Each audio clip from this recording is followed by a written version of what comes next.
ایک اور حدیث یاد آئی، یوشک الامم تداعی علیکم کما تداعی الاکلۃ الی قصعتها، ایک دن آئے گا میری امت کو ایسے تقسیم کریں گے غیر جیسے دسترخوان پہ روٹی تقسیم کی جاتی ہے ٹکڑے ٹکڑے کر کے۔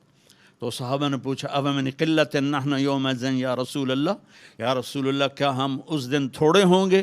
اب میں کہا لا انتم یومئذ کثیر، تم بہت زیادہ ہوگے، ولکنکم غثاء، ان کا غثاء السیل، تم بارش کے طوفانی پانی کے اوپر جو تنکے تیر رہے ہوتے ہیں، تم ایسے تنکوں کی طرح بے حیثیت اور بے قیمت ہوگے، اور وَلَا يَقْذِفَنَّ فِي قُلُوبِكُمُ الْوَهْنَ، اور اللہ تمہارے دلوں میں وہن ڈال دے گا۔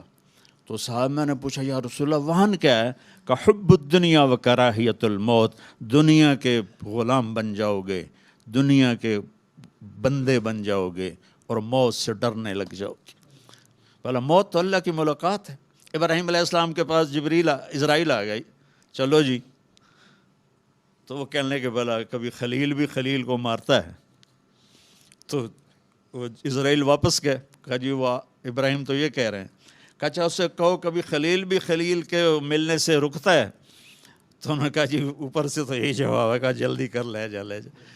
مسلمان کے لیے تو اللہ کی قسم اگر اللہ راضی ہے تو موت سے خوبصورت تحفہ کوئی نہیں، موت سے خوبصورت پیغام کوئی نہیں۔ اگر اللہ ناراض ہے پھر تباہی ہے۔ عمر بن عبدالعزیز اس تخت پہ بیٹھے جس پہ بنو امیہ کے ظالم حکمران بیٹھے تھے، عبد الملک بن مروان، پھر ولید بن عبد الملک، پھر سلیمان بن عبد الملک، اور چوتھے عمر بن عبدالعزیز۔ عبد الملک ان کے سگے چچا تھے، عمر بن عبدالعزیز اور عبد الملک بھائی تھے، مروان کے بیٹے تھے۔ تو عمر بن عبدالعزیز نے 2.25 سال حکومت کی، اور 3 براعظم میں زکوٰۃ لینے والا کوئی نہ بچا۔ 3 براعظم پہ حکومت تھی، جنوبی فرانس سے لے کر شمالی افریقہ تک اور ملتان تک اس بندے کا جھنڈا لہراتا تھا، اور 3 براعظم میں زکوٰۃ لینے والا کوئی نہ بچا، کہ پہلے خزانہ اپنا سمجھ کے لوٹتے رہے اور انہوں نے خزانے کو امانت سمجھ کے استعمال کیا۔ تو وہ انہوں نے بلایا شام کے قاضی رجا کو، کہنے لگے دیکھو عبد الملک میرے چچا مرا تھا تو میں اس کی قبر میں اترا تھا تو اس کے چہرے کا رنگ کالا سیاہ ہو گیا تھا، اور اس کا چہرہ قبلے سے یوں ہو گیا تھا، اور عبد الملک کی یہ جگہ سرخ تھی سیب کی طرح۔ پھر میں نے ولید کو قبر میں اتارا، وہ اس کی کفن کی گیرا کھول کے دیکھا تو اس کا چہرہ ادھر تھا اور کالا سیاہ تھا۔ پھر میں نے سلیمان کو قبر میں اتارا تو اس کے چہرے کو دیکھا تو کالا سیاہ تھا اور قبلے سے ہٹا ہوا تھا، بلکہ سلیمان کی ڈیڈ باڈی جب قبر کے قریب گئی، ہم قبر میں اتارنے کے لیے کوئی رومال لاتا ہے، کوئی ادھر ادھر حرکت کرتے ہیں تو اس کی باڈی ایسے سے ہلنے لگی، تو اس کے بچوں نے کہا ہمارا ابا زندہ ہے۔ عمر بن عبدالعزیز نے فرمایا زندہ نہیں، قبر کا عذاب شروع ہو چکا ہے۔ اور یہ ان تینوں کا جرم کیا تھا؟ ظالم تھے، بددیانت تھے، قومی خزانے کو ذاتی ملک بنا لیا تھا۔ یہ کیا سمجھتے ہیں حکمران کہ یہ مزے کریں گے؟ ان سب کے ہاتھ ایسے بندھے ہوں گے قیامت کے دن۔ یہ جتنے جج صاحبان ہیں یہ کیا سمجھتے ہیں کہ ہمیں بڑی اعلیٰ پوسٹ ملی ہوئی ہے؟ ان کے قیامت کے دن ہاتھ یہاں بندھے ہوئے ہوں گے۔ پھر اللہ پوچھے گا بتا تجھے جو حکمران بنایا تھا تو نے کیا کیا میرے بندوں کے ساتھ؟ اگر وہ جواب دے سکا تو اس کے ہاتھ چھوڑ دیے جائیں گے، ورنہ انہی بندے ہاتھوں کے ساتھ جہنم میں گر جائے گا۔ اور قاضی سے اللہ پوچھے گا ہاں کیا فیصلے کیے تھے، کتنے ظلم کے فیصلے کیے تھے، کتنے عدل کے فیصلے کیے تھے؟ اگر وہ عدل کے فیصلوں میں کامیاب ہو گیا تو ہاتھ چھوڑ دیے جائیں گے اور جنت میں چلا جائے گا۔ اگر ظلم کے فیصلے کرتا مر گیا تو انہی بندے ہاتھوں کے ساتھ آگ میں چلا جائے گا۔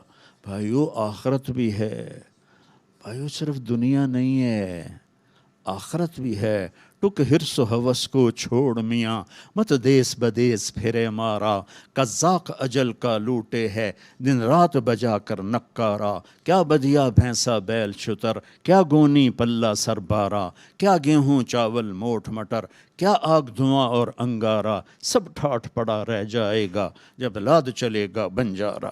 یہ تو رہنے کی دنیا نہیں ہے۔ الدنیا ثلاثۃ ایام، میرے نبی فرماتے تھے میں پاؤں اٹھاتا ہوں تو رکھنے کی امید نہیں ہوتی، سانس اندر لے جاتا ہوں تو باہر نکالنے کی امید نہیں ہوتی۔ تو بھائیو، اللہ کے واسطے اپنی آخرت کا سودا نہ کرو، دنیا کا سودا کرنا پڑے تو کر دو۔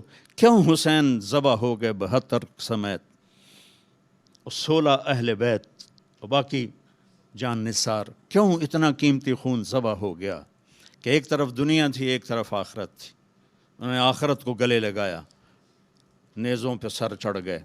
عاشق کا جنازہ ہے ذرا دھوم سے نکلے، محبوب کی گلیوں سے ذرا گھوم کے نکلے، چڑھ گئے نیزوں پر، اور یزید نے دنیا بنا لی، آج تک لعنت پڑ رہی ہے۔ تو بھائیو، میں ساری قوم کو ہاتھ جوڑ کے کہتا ہوں، ہم مل کے اب توبہ کریں، اور ہم ایک ایمان، اس کے بعد نماز کوئی نہ چھوڑے، نماز کی پابندی کریں۔ ہماری قوم میں نماز بہت کم ہے، ہمارے KPK کے علاقے میں نمازی ہیں، لیکن وہاں سود بہت زیادہ ہے، لوگ سود پہ دیتے ہیں اور بہت ظلم کرتے ہیں۔ نمازی ہیں لیکن سود نہیں چھوڑتے ہیں، تو یہ ان کے لیے بہت بڑی تباہی بن جائے گی۔ 2 آدمیوں پہ زبردست عذاب آنے والا ہے، 2 آدمیوں پہ۔ امت مسلمہ میں 2 قسم کے لوگوں پر سب سے شدید عذاب ہوگا، ایک سود کھانے والا، دینے والا نہیں، کھانے والا، سود لینے والا، اور ایک ناحق قتل کرنے والا۔ ان دونوں کے لیے سب سے خوفناک عذاب ہے جہنم کا، اہل ایمان میں سے۔ زانی شرابی کے لیے وہ عذاب نہیں ہے جو سود کھانے والے اور قتل کرنے والے کے لیے ہے۔ تو نماز پڑھو، ساری قوم سے کہتا ہوں نماز پڑھو۔ اللہ نے رزق دیا ہے، زکوٰۃ دو، قرآن پڑھو، اللہ کے واسطے قرآن پڑھو، اللہ کے نبی کی سیرت پڑھو، علم حاصل کرو کہ میرا رب مجھ سے کیا چاہتا ہے۔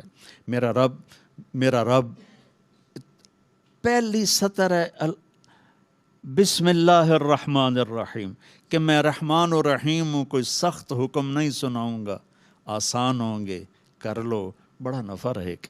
تو قرآن پڑھو، نبی کی زندگی پڑھو، صحابہ کی زندگی پڑھو، اور قرآن کو اپنا ورد بناؤ۔ تیسرا کلمہ، درود شریف، استغفار، چلتے پھرتے اٹھتے بیٹھتے اپنا یہ ذکر بناؤ، اور اپنے اخلاق کو بلند کرو۔ آپ سارے سیاسی لوگ بیٹھے ہیں، لیکن میں نبی کی بات کروں گا، اپنی زبان کا بول میٹھا کرو۔ سب سے کہتا ہوں، جتنے سن رہے ہیں، زبان کا بول میٹھا کرو۔ میرے نبی کو پسند نہیں ہے شدت کے بول، اور ایک یہ بعد میں کہوں گا۔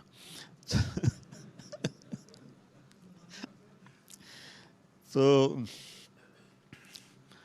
اپنی زبان کے بول میٹھے کرو۔ میرے نبی نے سے پوچھا کہ یا رسول اللہ، سب سے زیادہ جنت میں کیا چیز لے جائے گی؟ تو آپ نے فرمایا اچھے اخلاق اور تقوی سب سے زیادہ جنت میں لے جائے گی۔